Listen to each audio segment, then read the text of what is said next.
بسم اللہ الرحمن الرحیم۔ محترم ساتھیوں، آج کی ویڈیو میں بات کریں گے ایک ایسے بدبخت یزیدی کے بارے میں جو کربلا کا سانحہ وقوع پذیر ہو جانے کے بعد بھی لمبے عرصے تک زندہ رہا۔ یہ امام حسین علیہ السلام اور ان کے خاندان کی شہادت میں ملوث تھا اور یزیدی فوج کا ایک اہم کارکن تھا، لیکن پھر بھی یہ ایک پرامن اور پرسکون زندگی گزار رہا تھا۔ محترم ساتھیوں، تاریخ گواہ ہے کہ یزید کے جتنے بھی بدبخت سپاہیوں نے واقعہ کربلا میں شریک ہو کر خان وعدہ رسالت پر ظلم و ستم کے پہاڑ توڑے، ان پر پانی کی بندش کی، ان کو بھوکا پیاسا شہید کیا اور ان کی لاشوں کے تقدس کو گھوڑوں کی ٹاپوں سے پامال کیا، ان سب کو دردناک اور عبرتناک موت سے دوچار ہونا پڑا۔ لیکن ایک بدبخت شخص ایسا بھی تھا جو دعویٰ کرتا تھا کہ وہ ڈنکے کی چوٹ پر بڑی محفلوں میں یہ کہتا پھرتا تھا کہ میں امام حسین علیہ السلام کی شہادت میں ملوث تھا اور میں یزیدی سپاہیوں کا حصہ تھا، لیکن آج تک مجھے کچھ بھی نہیں ہوا اور نہ ہی مجھے کوئی پریشانی اور بیماری لاحق ہوئی ہے، اور وہ یہ بھی دعویٰ کرتا تھا کہ میری موت بھی ایسے ہی پرسکون ہوگی۔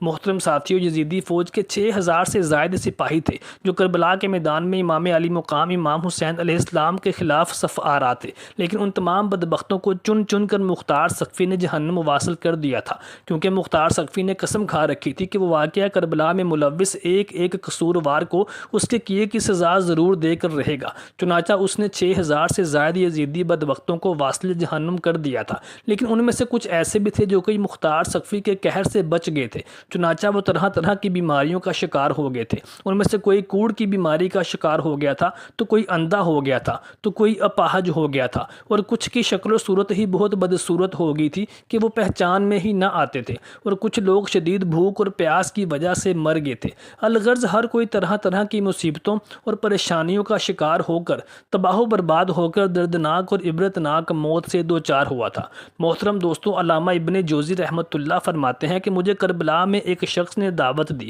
اور وہاں پر سب لوگ شریک تھے اور آپس میں گفتگو کر رہے تھے کہ جو بھی آل رسول صلی اللہ علیہ وآلہ وسلم کا خون بہانے میں شریک تھا وہ سب کے سب ذلت آمیز اور عبرتناک موت مرے ہیں۔ ایک شخص اٹھا اور کہنے لگا، یہ بات غلط ہے، کیونکہ میں بھی تو تم لوگوں کے سامنے زندہ اور صحیح سلامت موجود ہوں، حالانکہ میں خود یزیدی لشکر کا حصہ تھا اور میں نے بھی اہل بیت اطہار کا اور ان کے 72 جاں نثار ساتھیوں کا مقابلہ بھی کیا تھا اور بہت سے نفوس قدسیہ کو شہید کرنے میں بھی ملوث تھا۔ محترم ساتھیوں، امام ابن جوزی فرماتے ہیں کہ رات کا پچھلا پہر تھا، جب یہ محفل برخاست ہوئی تو وہ شخص اپنے گھر پہنچا اور چراغ کی بتی درست کرنے لگا۔ ابھی اس کا ہاتھ چراغ تک پہنچا ہی بھی نہ تھا کہ چراغ سے آگ کا ایک شعلہ بھڑکا اور اس شخص کے پورے جسم کو راکھ بنا دیا۔ ابن جوزی رحمۃ اللہ کہتے ہیں کہ میں نے خود صبح اس شخص کی لاش کو دیکھا تو وہ جل کر کوئلہ ہو چکی تھی۔ عزیزان گرامی، روایات میں آتا ہے کہ عبید اللہ ابن زیاد کے لشکریوں میں سے ایک شخص جس نے امام علی مقام امام حسین علیہ السلام کے سر مبارک کو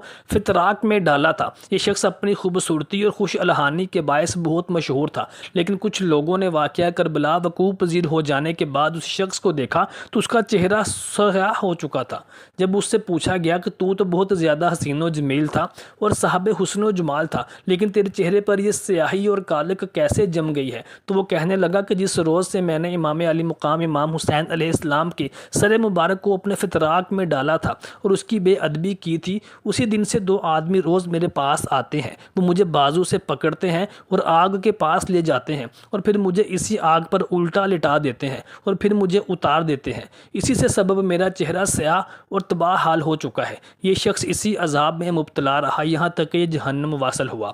محترم دوستوں، کچھ روایات کے مطابق کچھ لوگ آپس میں بیٹھے ایک جگہ باتیں کر رہے تھے کہ جس نے بھی امام علی مقام امام حسین علیہ السلام اور ان کے خاندان کی شہادت میں کوئی نہ کوئی کردار ادا کیا تھا وہ ضرور کسی نہ کسی عذاب میں مبتلا ہوا ہے۔ ایک بڑا شخص جو کہ پاس ہی بیٹھا تھا وہ کہنے لگا کہ میں بھی تو کربلا کی جنگ میں موجود تھا اور میں نے بھی امام علی مقام امام حسین علیہ السلام کے خلاف جنگ میں حصہ لیا تھا، مجھے تو آج تک کچھ بھی نہ ہوا۔ چنانچہ روایت راوی کرنے والا کہتا ہے کہ وہ شخص رات کو پیاس کی شدت سے ایسے مرا کہ اس نے اپنی پیاس بجھانے کے لیے اپنے گھر والوں سے پانی طلب کیا، لیکن کسی کو بھی اس کی آواز سنائی نہ دی۔ جب وہ خود اٹھ کر پانی پینے لگا تو اس نے لاکھ اٹھنے کی کوشش کی، لیکن وہ اپنے بستر سے اٹھ ہی نہ سکا کہ جیسے اس کے ہاتھ اور پاؤں مفلوج ہو گئے ہوں، اور وہ شدید پیاس کی شدت میں ہی واصل جہنم ہوا۔ محترم ساتھیوں، کچھ روایات میں آتا ہے کہ حضرت علی اصغر علیہ السلام کی مبارک گردن پر جس بدبخت شخص نے تیر چلایا تھا وہ ایک ایسے مرض میں مبتلا ہو گیا تھا کہ اس کے سینے میں گرمی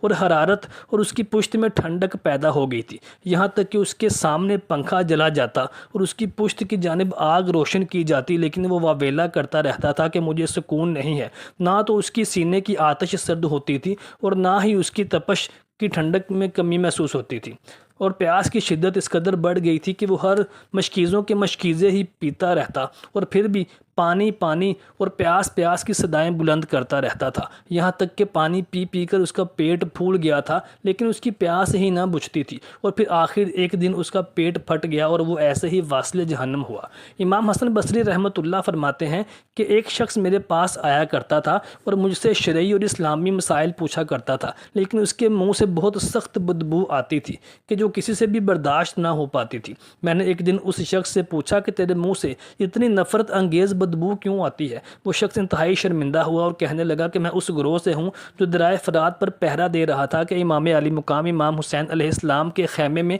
پانی کا ایک قطرہ بھی نہ جا سکے۔ واقعہ کربلا کے بعد ایک رات میں نے خواب میں دیکھا کہ قیامت قائم ہو چکی ہے اور میں سخت پیاس کے عالم میں ہوں اور چاروں طرف پانی تلاش کرتا پھر رہا ہوں، لیکن مجھے پانی کہیں بھی میسر نہیں آتا۔ اچانک نبی صلی اللہ علیہ وآلہ وسلم کو دیکھا تو آپ کے ساتھ آپ کے اہل بیت اطہار بھی موجود تھے اور صحابہ کرام علیہ اجمعین کی بھی ایک جماعت آپ کے پاس بیٹھی حوض کوثر پی رہی تھی، اور آپ صلی اللہ علیہ وآلہ وسلم اور بھی بہت سے لوگوں کو پانی پلا رہے تھے۔ جب میں نے جا کر جام کوثر کا سوال کیا تو نبی صلی اللہ علیہ وآلہ وسلم کے پاس موجود لوگوں نے عرض کی، یا رسول اللہ صلی اللہ علیہ وآلہ وسلم، یہ وہی بدبخت ہے جس نے آپ کی اولاد پر اور آپ کی آل پر کربلا کے میدان میں نہر فرات کے پانی کو بند کر دیا تھا۔ نبی صلی اللہ علیہ وآلہ وسلم نے ارشاد فرمایا کہ اس کو پانی نہیں بلکہ قطران پلا دو۔ وہ کہتا ہے کہ خواب میں نے وہ قطران پیا اور جیسے ہی بیدار ہوا تو کیا دیکھتا ہوں کہ میرے منہ سے بدبو آنے لگی جو کہ ہر وقت مسلسل آتی رہتی ہے، جس سے میں بے حد تنگ ہوں،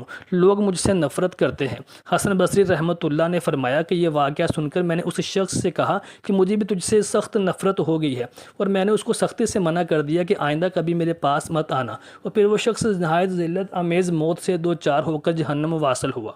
محترم ساتھیوں، کربلا کے سب سے اہم کردار جن میں شمر بدبخت، ابن زیاد اور عمر بن سعد بھی شامل تھے، ان تینوں بدبختوں نے ہی کربلا کے میدان میں خاندان اہل بیت اطہار کے ساتھ جنگ کی تھی اور ان کو بھوکھا پیاسا رکھ کر شہید کیا تھا۔ محترم ساتھیوں، مختار سقفی نے ان تینوں سرکردہ مجرمین کو بھی گرفتار کر کے اپنے دربار میں اپنے سامنے پیش کیا، اور ابن زیاد کے بارے میں کہا جاتا ہے کہ اس کو اس کے ایک بیٹے کے ہمراہ گرفتار کیا گیا تھا اور مختار سقفی کے سامنے پیش کیا گیا تھا، تو مختار سقفی نے حکم دیا تھا کہ اس کے سامنے ہی پہلے اس کے بیٹے کا سر قلم کر دیا جائے، جیسے اس نے امام علی مقام امام حسین علیہ السلام کے سامنے ان کے جوان سال بیٹے حضرت علی اکبر اور ان کے جوان سال بھائی حضرت عباس علمدار کو شہید کیا تھا۔ چنانچہ مختار سقفی کے حکم کے مطابق عبید اللہ ابن زیاد کے سامنے ہی اس کے بیٹے کا سر قلم کیا گیا، اور پھر مختار سقفی نے اس سے پوچھا کہ اب تو کیسا محسوس کرتا ہے کہ تو نے ایسے ہی ظلم و ستم کے پہاڑ خاندان اہل بیت پر کربلا کے ریگستان میں گرائے تھے؟ تو عبید اللہ ابن زیاد گڑ گڑانے لگا اور معافیاں مانگنے لگا،